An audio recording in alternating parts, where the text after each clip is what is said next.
Nagkasa ng training tungkol sa wastong pamamahala sa mga insidente, pagbuo ng command structure at iba pa ang mga otoridad sa Zamboanga, Sibugay. Ito'y bilang paghahanda sakaling tamaan ng kalamidad ang lalawigan.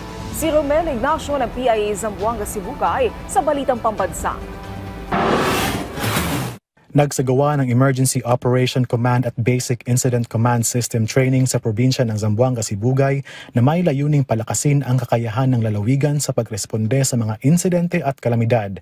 Ayon kay Attorney Christian J. Miliana, Provincial Administrator, ang inisyatibang ito ay unang hakbang para sa pagtatag ng probinsya ng isang Emergency Operation Center sa susunod na taon. We intend to be the first province in Zamboanga Peninsula to establish a fully functional EOC, hopefully by 2025. Sa pangunguna ng pamahalaang panlalawigan ng Zamboanga, Sibugay, katuwang Office of Civil Defense 9, ang mga kalahok ay tinuruan ng wastong pamamahala sa mga insidente mula sa pagbuo ng command structure hanggang sa epektibong koordinasyon at komunikasyon. Isa sa mga mahalagang bahagi ng pagsasanay ay ang tamang pamamahagi ng mga tauhan, kagamitan at mga yaman upang masigurong mabilis at organisado ang pagresponde. Binigyang diin din ang kahalagahan ng pagkakaisa ng bawat ahensya upang masigurong may malinaw at nagkakaisang plano sa bawat operasyon. Bilang ang kanilang gobernador na si Ann Hofer ay tumatayong Regional Peace and Order Council Chairperson, lalong pinapalakas ang kapasidad ng lalawigan sa pagtugon sa mga kalamidad